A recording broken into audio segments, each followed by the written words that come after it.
Oi, meu querido, tudo bem? Nós estamos em uma série de estudo em que nós estamos falando de conteúdos muito importantes para mim e para você. E essas palestras, esses temas, eles têm a ver relacionando a Bíblia, nossa parte espiritual, nossa saúde mental e de que forma Deus ele pode falar para mim e para você. Hoje, em especial, eu quero conversar com você sobre a depressão. Para ser mais exato, como nós podemos vencer a depressão. E para você compreender isso é tão importante e é tão preponderante na nossa sociedade que cada vez mais pessoas têm depressão. Cada vez mais pessoas sentem essa doença. E se tem aquela pessoa que ainda não sentiu, hoje os estudos mostram que muitas pessoas estão propensas a ter esse problema. E sabe por quê? Porque é algo alarmante, é algo que dia após dia, ano após ano, está afetando não só pessoas de idade, não só pessoas jovens, mas também desde criança, de pequena idade, já estão sendo acometidos com essa doença. Mas antes de nós começarmos, eu quero que você entenda que a depressão é uma doença que muitas vezes nós confundimos. E por nós confundirmos essa doença, muitas vezes nós temos alguns conceitos errados. E esses conceitos, por estarem errados, fazem com que nós, ao termos alguns sintomas, achamos que temos depressão, achamos que estamos doentes. Muitas vezes não é depressão, é apenas uma simples tristeza. E aí eu quero falar para você que está em casa, que não pode estar aqui conosco, eu quero te dizer, sempre existe como melhorar. Em um desses empregos da vida, eu fui chamado para ver uma paciente. E essa paciente, ela, nos seus 47 aos 50 anos, ela estava desesperada e seu desespero era maior, porque ela falava assim, olha, eu fiz de tudo, dei tudo para os meus filhos, mas só que eles não me retribuem aquilo. E agora ela relata que há 4 meses ela não conseguia parar de chorar, tinha medo, queria ficar trancada e preferia a morte do que a vida. E sabe por quê? Porque ela fazia parte dos 300 milhões de pessoas que existem no mundo que tem o diagnóstico fechado de depressão. E sabe por quê? Desses 300, mais 800 milhões têm subdiagnosticado, ou seja, não tem ainda um diagnóstico fechado. É algo que ainda está sendo estudado, ainda está sendo pesquisado para ter a certeza se é a depressão ou não. Mas aí a pergunta que eu te faço é a seguinte: como é que eu faço para saber se eu tenho depressão? Primeiro você precisa compreender que depressão é diferente de tristeza. E às vezes nós achamos que o simples fato de eu estar triste, de uma pessoa estar triste, essa pessoa está deprimida.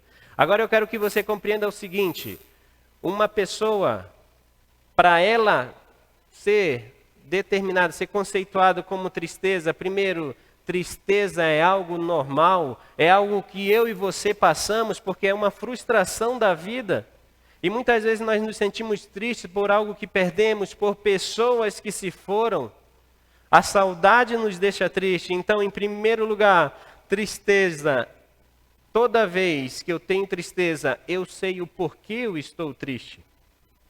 E agora, além de eu saber porque eu estou triste, essa tristeza, ela tem um período, ela tem um começo, ela tem um meio, ela tem um fim. Talvez eu esteja falando para alguém que fala assim, mas eu estou triste porque um ente querido meu morreu, e isso não consigo esquecer. Eu te falo, é lógico que você não vai conseguir esquecer, mas só que essa tristeza, você vai voltar a fazer as suas atividades, você vai voltar a ter a sua vida como antes era, mesmo lembrando do fato acontecido. Ou seja, a tristeza ela pode causar alguns sintomas no corpo, a pessoa pode ter crises de choro, pode ter um ataque cardíaco, coração acelerado, mas isso não quer dizer que a pessoa esteja com depressão, mas sim com tristeza, porque é algo curto, que tem um começo, um meio e um fim. Mas agora, diferente da depressão, a depressão já é algo mais profundo, é uma tristeza que vem, que invade a pessoa e agora ela nem sabe o porquê ela está triste. Às vezes ela foi bem na escola, na faculdade, ela está bem na família, tem tudo, todos os amigos ao seu redor, mas ainda assim ela se sente, tem aquele sentimento de desvalia, ela prefere ficar sozinha, prefere fechar o quarto no escuro, e agora aquilo que ela sente começa a fazer com que ela se afaste das pessoas, os sentimentos começam a tomar conta dela, e principalmente ela começa a ter pensamentos estranhos, pensamentos de autoextermínio, ela quer que tudo acabe, porque todos, parece que ao seu redor estão vendo ela de maneira diferente, porque ela se vê diferente. Mas agora que você entendeu a diferença entre depressão e tristeza, você precisa compreender que existem alguns sinais e sintomas. E quando você compreende a diferença entre sinais e sintomas, você vai entender que esses sintomas, eles são evidentes, mas eles não querem dizer que esses sintomas são específicos para aquela determinada patologia. Uma pessoa que tem depressão, ela é uma pessoa que tem uma baixa estima. Ou seja, a depressão, ela muitas vezes, ela não começa de uma hora para outra. Talvez nós estejamos falando de alguém que já vem se sentindo ruim, já viveu durante sua vida momentos de abuso emocional, frustrações, e agora em um determinado momento ela tem um estopim. Aquela pessoa, além dela ter uma baixa autoestima, ela tem aquele sentimento de desvalia muito intenso, ela acha que nada está bem com ela, que a família não contribui para ela, e que agora ela é uma pessoa que se ela estiver lá ou em outro lugar, ninguém vai sentir falta. Mas aí talvez enquanto eu estou falando, você esteja se perguntando, mas eu tenho isso, então será que eu tenho depressão? E a pergunta que eu te faço é, será? Sabe por quê? Porque muitas vezes nós temos sinais, nós temos sintomas de uma doença, mas isso não quer dizer que eu me classifico nessa determinada doença. Além de eu ter a baixa estima, além de eu ter aquele sentimento de desvalia, aquela pessoa com depressão, ela começa a se afastar da sociedade. Aqueles que antes eram amigos, aqueles costumes que ela tinha antes, agora ela prefere não fazer. Ela prefere ficar sozinho e mesmo sabendo que às vezes ela teria que estar junto, ela não consegue porque aquilo é mais forte do que a sua vontade. Ou seja, ela começa a se desanimar, o desânimo é intenso e muitas vezes ela perde o sono.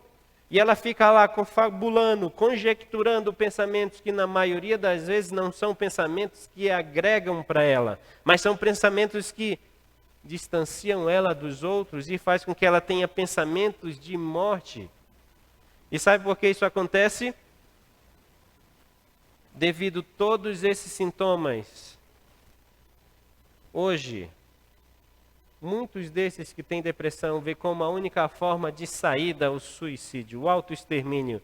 Ou seja, a pessoa ela começa a sentir aquele vazio, aquela dor aqui dentro, e agora ele quer tirar aquilo, mas não consegue, e vê como única forma de acabar com aquilo tudo é tirando a própria vida.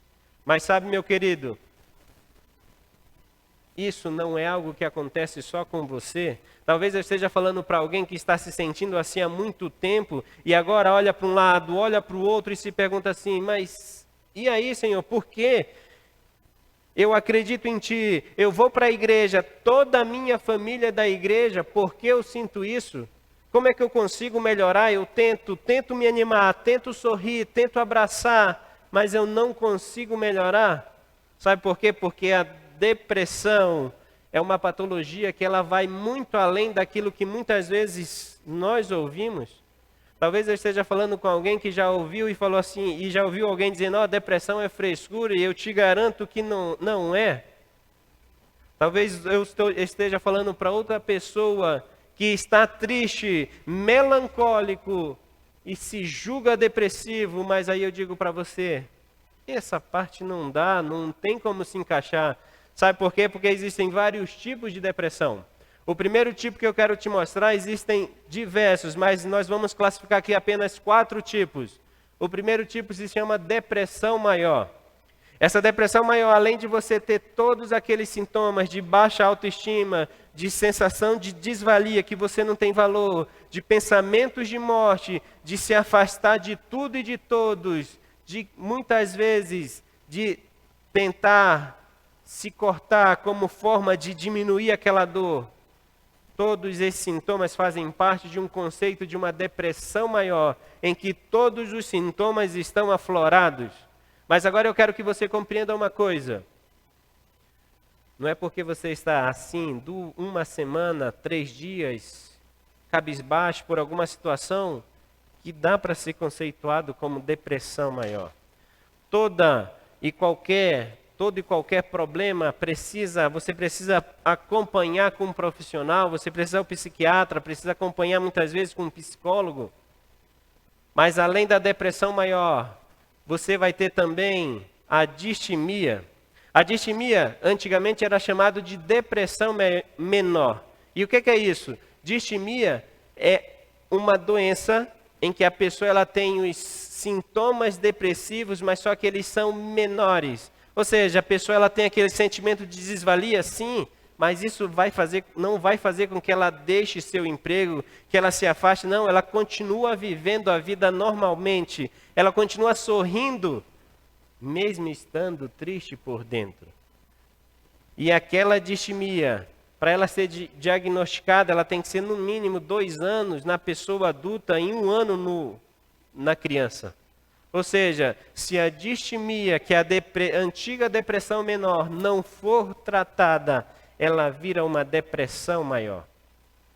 Mas só que além da depressão maior, além da distimia, existe também os transtornos bipolares, a depressão bipolar. O que é isso? É um transtorno de humor em que uma das fases é uma fase depressiva e agora esse indivíduo ele tem uma sensação de que tudo está errado e agora ele tende nessa depressão bipolar em que ora ele está em mania, ora ele está depressivo, agora ele fica achando que a única forma dele sair disso é terminando com tudo que ele pensa que está causando.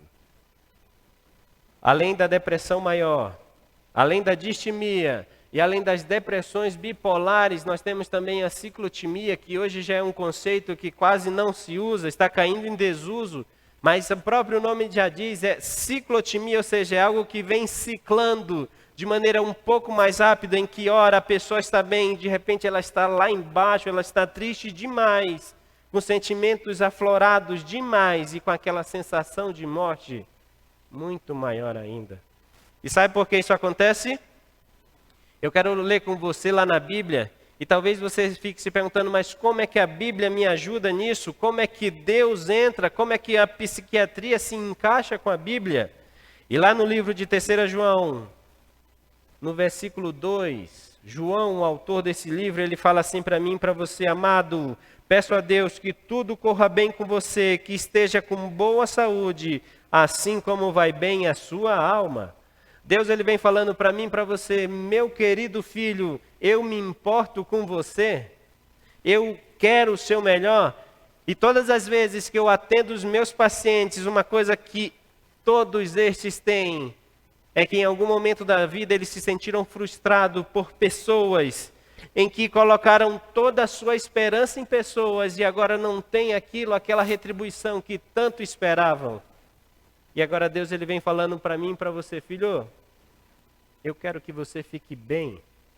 E nós, por sermos seres integrais, nós precisamos estar bem por completo. Não é só a parte física, como é que está a minha casa, não. É como é que eu estou comigo mesmo, como é que eu estou com as pessoas ao meu redor.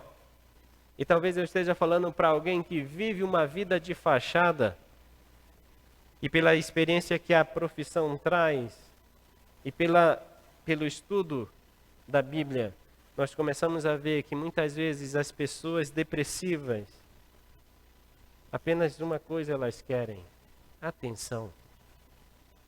E eu não posso falar para você que a pessoa, o fulano A, o B, o C vai te dar atenção, mas a única coisa que eu posso falar para você é que se tem alguém que te ama e quer o teu melhor e quer te dar toda a atenção, esse alguém se chama Jesus Cristo. Mas talvez você ainda não foi apresentado.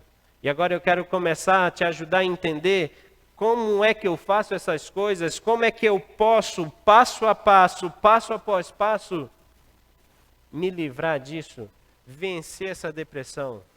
Sabe, querido, quando você pega o CID, que é a Classificação Internacional das Doenças, lá no F32, que vem diagnosticando todos os tipos de depressão, o conceito básico vem dizendo que depressão é uma doença mental, em que não se sabe ao certo qual é a origem.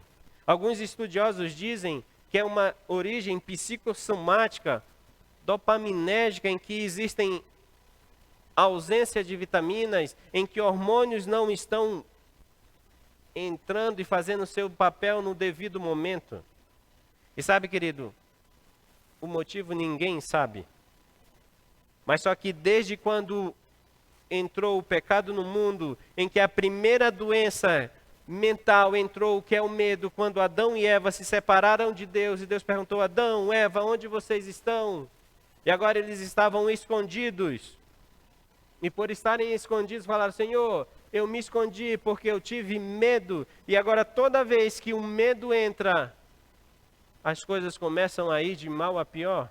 E se você conversa com alguém que está depressivo, ele tem medo. Medo de viver, medo das pessoas, medo das decisões que tomou e medo das decisões que ainda vai tomar. E aquilo deixa aquele indivíduo em uma situação em que ele não quer mais viver e agora ele luta sobrevivendo e muitas vezes ele abre mão da vida porque ele acha que a única solução é a morte. Mas agora eu quero que você entenda, toda vez que nós quisermos vencer, sozinho não vamos conseguir, mas junto a Ele, junto a Deus, nós vamos.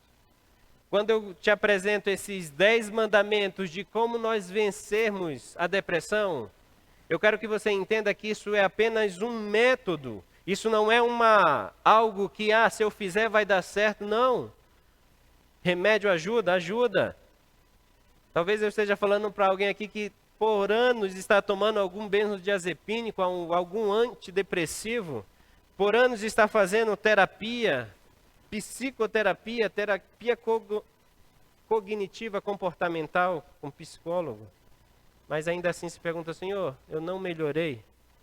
Esses 10 mandamentos são 10 passos que vão te auxiliar, assim como a medicação, assim como a terapia, mas a única pessoa que pode te curar é Jesus. Por isso, meu querido, não existe uma fórmula mágica para vencer a depressão. É lógico que é doença, mas quando você pega, assim como você pega os remédios naturais que Deus deu para mim e para você, Ele vem falando através da Bíblia: filho, presta atenção, porque eu estou com você. Presta atenção, porque você precisa fazer a tua parte, e assim eu faço a minha. Como primeira parte, como primeiro mandamento, diz assim: você precisa lutar contra todas essas coisas. Mas que coisas você está falando, doutor? Quando você conversa com uma pessoa depressiva, essa pessoa depressiva ela vai falar para você que pensamentos vêm, assolam ela. E agora ela luta para que aquilo não venha, mas aqueles pensamentos intrusivos, parece que eles entram sem a pessoa querer. E para isso você precisa lutar. Como é que você luta com isso? Comece a ocupar sua mente com as coisas boas, com todas as dádivas que Deus te dá e com todas as possibilidades que você pode ter. Lute, mas lute com toda a força, porque é uma guerra. E só você que já teve depressão, só você que está em depressão, sabe o que eu estou falando. Mas esse é só o primeiro passo. O segundo passo, você precisa, sabe aqueles pensamentos negativos que você tem? Aquelas ideias que agora começa com um pensamento e depois vira a ideia e agora começa a ser planejamento. Você precisa quebrar com aquilo, precisa mudar o foco, precisa mudar de atitude, porque muitas vezes nós vamos alimentando, e ao alimentarmos, nós vamos fomentando ideias, e essas ideias se tornam em planos, e muitas vezes não tem como voltar atrás. Mas talvez eu esteja falando para alguém que já se acha ter ido longe demais. Sabe, meu querido? Para Deus nunca existe o ir tão longe no qual Ele não possa te buscar. Sabe por quê? Porque Ele te ama demais e Ele quer fazer o melhor para a tua vida. Mas para isso você precisa fazer tua parte. Por isso, se você tem algum pensamento, aqueles pensamentos intrusivos, aqueles pensamentos negativos ao teu respeito, lembre, você é especial, não pelo que você tem, nem pelo aquilo que você é, muito menos pela profissão que você escolheu. Você é especial unicamente porque você é filho de Deus, unicamente porque esse Deus, Jesus Cristo, morreu por você. E Ele fala todos os dias para você: filho, eu te amo. Como terceiro mandamento, além de você quebrar esses pensamentos, você precisa evitar esses pensamentos. Talvez eu fale para alguém que agora está questionando e falando assim: mas como é que eu vou evitar esse pensamento? É lógico que muitas vezes é difícil, e eu estou falando para pessoas, seres racionais, e como seres racionais nós somos seres pensantes. E por sermos seres pensantes, a todo momento nós estamos pensando. Mas quando você lê, quando você escuta conceitos de seres pensantes, os neurocientistas, eles afirmam para mim e para você que nossos pensamentos, eles são formados por aquilo que nós lemos, ouvimos e vemos. Por isso eu te falo, quer vencer esses pensamentos? Quer que esses pensamentos não venham, que você evite esses pensamentos? Presta atenção no que você lê, presta atenção no que você vê e cuidado com aquilo que você ouve. Sabe, querido? Talvez você esteja neste momento pensando: mas eu vi aquilo para ver se passava o tempo. Filho, se algo não constrói na minha vida, aquilo vai destruindo pouco a pouco.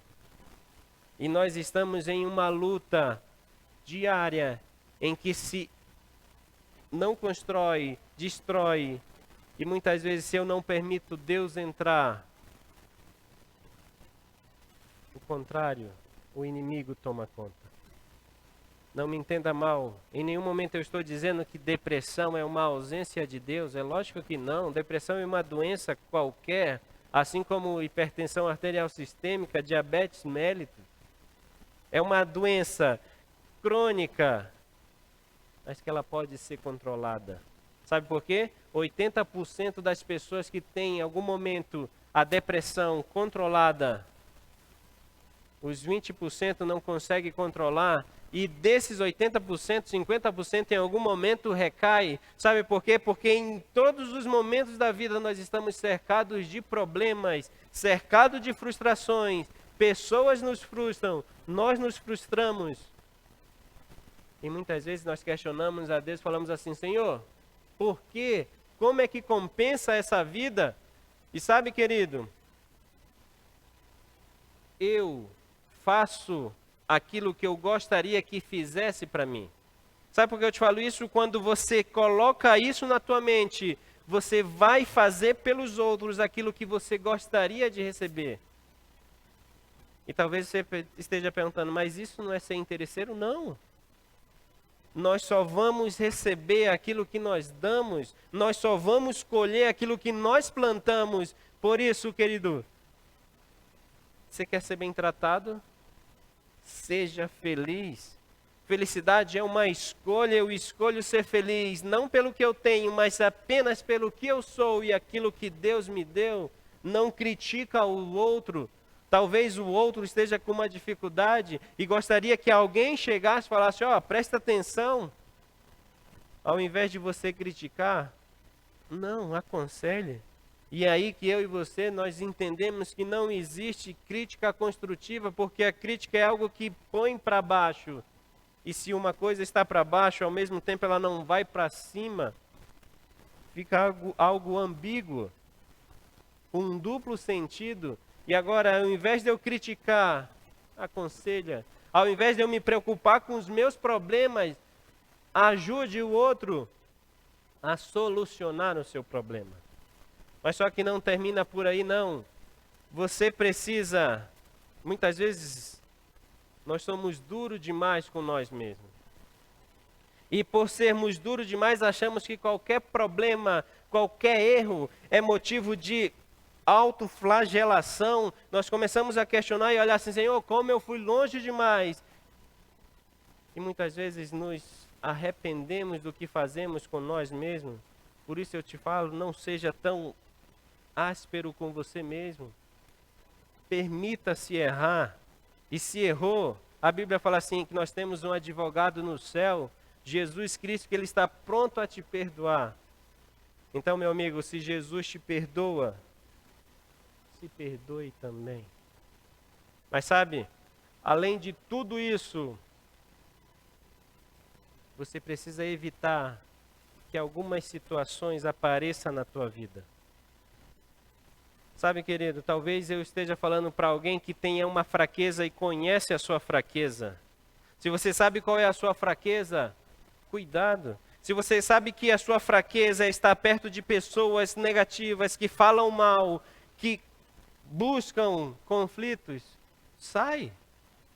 Fica com pessoas felizes. Evite situações que te relembrem o que você passou. Evite situações que te traz à memória todos os teus sofrimentos. Sabe por quê? Nós precisamos reconhecer que nós podemos ser melhores. Deixa o passado para o passado. O futuro não cabe a mim nem a você. Seria muito fácil eu chegar para você e falar assim, amigão, vai no consultório, toma esse remédio que vai resolver tua vida. E sabe quando isso vai resolver? Nunca. Porque remédio nenhum resolve. Pelo contrário, ele até estabiliza, mas te traz vários efeitos colaterais. Sabe, querido? Aprenda a desfrutar a vida. Cada dia um momento. Seja agradecido por aquilo que Deus te deu. Você pode olhar a vida da maneira que você quiser.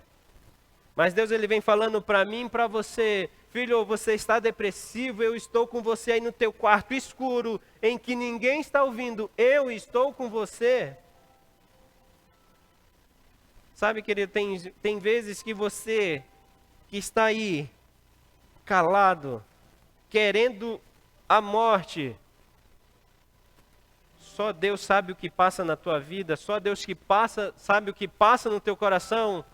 Deus ele fala assim, filho, levanta, leva a esperança ao outro, porque tem várias pessoas em situações iguais a você, pior do que a sua. Deus não desmerece a tua dor, Deus não desmerece o teu sofrimento, mas ele fala para mim e para você, filho, leva a esperança, seja uma bênção, e se você está depressivo, eu posso te curar. E sabe como Deus vai te curar? Não é com medicação, a medicação ajuda. Deus coloca médicos, Deus coloca psicólogos para nos auxiliar. Mas a única esperança de tratamento definitivo é Jesus Cristo. Mas não pense você que ao você se encontrar com esse Jesus, tudo vai resolver, não. Sabe por quê? Mesmo confiando em Deus, nós passamos por dificuldade. Mesmo nós tendo Deus como base da nossa vida, nós vamos sofrer. Porque nós vivemos em um mundo mau. E esse mundo, por ser mau, nos traz consequência do pecado. Muitas vezes nos traz consequência dos nossos erros, das nossas escolhas. Permita-se viver outra vez, meu querido. Deus, ele te ama. E ele fala, lá no livro de Salmos, no capítulo 23, no versículo 4, que ainda que você passe pelo vale da sombra da morte, Ele vai estar com você. Sabe o que Ele está dizendo para você? Que ainda que você esteja naquele quarto escuro, sentado, chorando, perguntando, Senhor, por quê? Não tem mais sentido, querendo terminar com aquilo que você chama de vida. Deus, Ele fala, filho, filha, eu estou com você. Por isso, fique tranquilo. Aquela senhora que eu te falei logo no começo, enquanto ela chorava, ela questionava e falava assim, eu dei tudo aos meus filhos. E hoje o que eu recebo, nada, só ingratidão, só decepção, só frustração. Sabe, querido, às vezes nos deprimimos com a vida em que tivemos, com as escolhas que fizemos. Mas eu quero te apresentar alguém que não te decepciona. Eu quero te apresentar alguém que não te frustra e de maneira nenhuma vai te abandonar. Esse alguém é Jesus. Independente da tua religião, independente do teu credo, independente quão longe você foi, Jesus, Ele diz para mim e para você, filho, eis que estou à porta e bato. Filho, eu estou com você, mesmo que você foi longe demais, mesmo que as tuas escolhas não foram as melhores. Passou, deixa para lá. Talvez eu esteja falando para alguém que está preocupado com o amanhã, como vai ser. Deus fala, filho, confia. Eu quero terminar te dizendo, filho, eu não sei como você está. Qual é o nível da tua depressão? Se começou com uma pequena tristeza por um querido que se foi. Estamos vivendo um período difícil, um período em que muitos não conseguem ver saída. Olha para dentro de casa, a situação não é das mais favoráveis e as coisas estão apertadas cada dia mais. Sabe, querido, Deus não esqueceu de você. Ele só fala assim, filho, um pouquinho mais para que eu possa vir, um pouquinho mais para que pessoas possam tomar a decisão ao meu lado. Esse Deus que eu te falo, essa Bíblia que nós devemos ler, Deus, Ele fala assim, filho, não deixa de sonhar, viva outra vez, permita ser feliz outra vez. Porque um pouquinho mais, eu vou voltar, um pouquinho mais, vai precisar acontecer para que todos, não só você, escute a minha palavra. Sabe, querido, não tenha medo, não se desespere, o choro pode até durar uma noite, mas a Bíblia fala assim que a alegria, ela vai vir amanhã, pela manhã. Quando Jesus voltar. E Deus te abençoe. Fica com Deus e tenha um encontro com Ele.